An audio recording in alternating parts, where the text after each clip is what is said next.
My YouTube channel Jairam education centre में आप सभी का स्वागत है। वीडियो शुरू करने से पहले बता देना चाहता हूं कि यदि आप मेरे चैनल को सब्सक्राइब नहीं किए हैं तो सब्सक्राइब कर दीजिए और अपने दोस्तों के पास शेयर कर दीजिए। चलिए आज हम मानव शरीर में होने वाला रोग जिसे शुगर, डायबिटीज या मधुमेह के नाम से जाना जाता है, इस रोग के बारे में जानते हैं कि हमारे शरीर में है, इनकी लक्षण क्या है, किन कारणों से होता है, अगर कोई व्यक्ति इससे ग्रसित है तो उसका समाधान क्या है, कैसा उपचार करें ताकि हम इससे बच सके और अपने शरीर को नियंत्रण में ला सके। चलिए सबसे पहले जानते हैं कि ये किन कारणों से होता है। देखिए बता देना चाहता हूं कि हमारे शरीर में एक ग्रंथि है जिसे कहा जाता है अग्नाशय। देखिए अग्नाशय जो है यह है ग्रंथि है, याद रखिएगा अग्नाशय ग्रंथि है। सबसे पहले हम जानते हैं कि ग्रंथि किसे कहते हैं।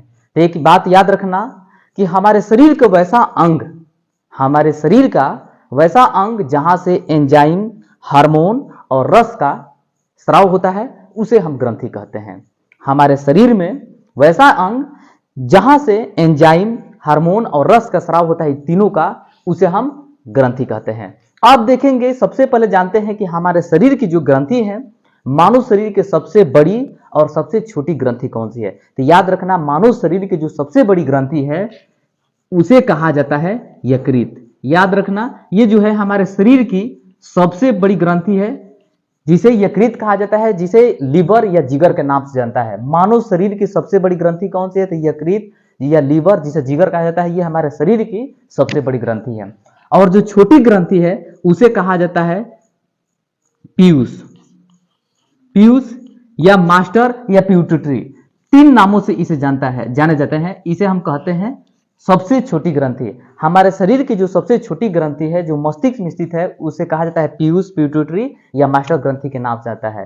लेकिन वही जो हमारे शरीर में सबसे बड़ी ग्रंथि है उसे यकृत, लीवर या जिगर के नाम से जाना जाता है। अब देखते हैं, हम आते हैं अपने विषय वस्तु पर, देखते हैं कि अग्नाशय। तो सबसे पहले बता देना चाहता हूं कि जो अग्नाशय है हमारे शरीर में जो इसकी आकृति होती है एकदम पत्ते की समान होती है, पत्ते के समान होती है। एक बार देख लीजिएगा अपने पुस्तक में, देखिए पत्ते के समान होती है। और ये जो है अग्नाशय जो ग्रंथि है 3 कोशिकाओं से बनी है। याद रखना, एक अल्फा कोशिका, उसके बाद दूसरा बीटा कोशिका और तीसरा जो है गामा कोशिका। ये जो है कोशिका है, कोशिका। अग्नाशय जो ग्रंथि है हमारे शरीर में 3 कोशिकाओं से मिलकर बनी है, अल्फा कोशिका, बीटा कोशिका और गामा कोशिका। ये हमारे शरीर के एक ग्रंथि है, मिश्रित ग्रंथि है। इसलिए ग्रंथि कहते हैं। ग्रंथि भी कई प्रकार की होती है। मिश्रित ग्रंथि से कहने का मतलब है कि जिस ग्रंथि से, शरीर के जिस ग्रंथि से एंजाइम, हार्मोन और रस ये तीनों का स्राव होता है उसे मिश्रित ग्रंथि कहा जाता है। इसीलिए इसे क्या कहता है, मिश्रित ग्रंथि। ये तीनों का स्राव करती है। तो बता देना चाहता हूं कि अग्नाशय की जो आकृति है पत्ती के समान होती है। और बताते हैं कि अग्नाशय की जो बीटा कोशिका है, इसी कोशिका से इंसुलिन, इंसुलिन जो है ये है हार्मोन है। इंसुलिन जो है नामक हार्मोन है। यानी कि हमारे जो अग्नाशय है, अग्नाशय की बीटा कोशिका से इंसुलिन नामक हार्मोन क्या करता है, निकलता है।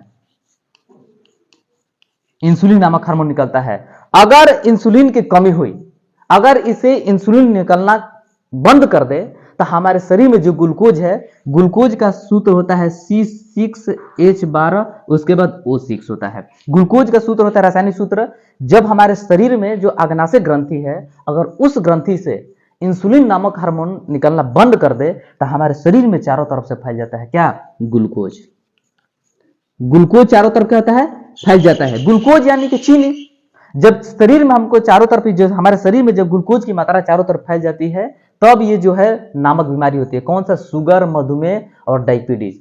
इसके लक्षण के रूप में बता देना चाहता हूं कि जब आपको डायबिटीज होगा, बार बार पेशाब करना, यानी कि बार बार पेशाब होना। दूसरी बात, शरीर में थकान महसूस करना, शरीर से पसीने न निकलना, धुंधलापन दिखाई देना, इसका मुख्य उदाहरण है, यानी कि जो लक्षण है। अगर आप इसे परखना चाहते हैं तो सबसे उत्तम तरीका है कि अगर इंसान जिस जगह पर यूरिनल अगर जाते हैं पेशाब करने, तो पेशाब करने के बाद कुछ देर अगर जाकर देखते हैं तो वहां पर जो है चींटी लगे रहती है, चींटी। या अगर इसको और दूसरे तरीका से परख सकते हैं, इसे हम गिलास या किसी भी पात्र में रखकर रखेंगे तो कुछ देरों के बाद देखेंगे कि नीचे जो स्तर होता है, सतह जो होता है, उसमें चीनी की मात्रा बढ़ जाती है। तो हम जान सकते हैं, कह सकते हैं कि हम जो है डायबिटीज बीमारी से ग्रसित हैं। देखिए, अब इनके उपचार के रूप में कहा जाए सबसे उत्तम तरीका क्या है, तो सबसे पहले आप सुबह शाम टहलिए, 2 किलोमीटर, 4 किलोमीटर, 5 किलोमीटर, जितना हो सके, यानी कि शरीर से जितना हो उतना पसीना बहाइए। शरीर से अगर पसीना निकलेगा तो जानिए कि आप एकदम स्वस्थ हैं। इसकी मात्रा जो है कम हो जाएगी, या जो भी मीठा पदार्थ हो, जो भी चीज हो, उसे खाना जो है, तेल वाला जो भी नुकसान वाला चीज हो, उसे परहेज करिए। इसके साथ बता देना चाहता हूं कि जैसे कि आप देखे होंगे, आपके भी शहर में होता होगा जामुन। जामुन जो फल है, इसको क्या करिए, खाइए, सेवन करिए, और खाने के बाद जो इसको बीज होता है, बीज को कुछ नहीं करना है, जो आप सेवन करते हैं जामुन का बीज जब निकलता है तो उस बीज को रखिए और उसे घामा कहीं पर सूर्य के रोशनी में सुखा दीजिए। सुखा कर उसके बाद किसी मशीन में या इसी के तहत उसे पाउडर बना दीजिए। पाउडर बनाकर सुबह शाम एक एक फाका जो है उसे खाइए। तुरंत आपका जो शुगर है उसकी मात्रा जो क्या हो जाएगी, शरीर में कम हो जाएगी और आपको राहत मिलेगी। तो सबसे उत्तम तरीका ये है, और बेस्ट तो बता दिए कि सुबह शाम टहलिए, 5 किलोमीटर, 10 किलोमीटर, 4 किलोमीटर, जितना हो सके उतना टहलिए और अपने शरीर से पसीना बाहर निकालिए, तभी आप स्वस्थ रहेंगे। इन कारणों से बता दिए कि जो हमारे शरीर में शुगर होता है और इनके लक्षण जो है। चलिए, अगर मेरा वीडियो बढ़िया लगे तो लाइक शेयर और सब्सक्राइब जरूर करिए। Okay, bye bye.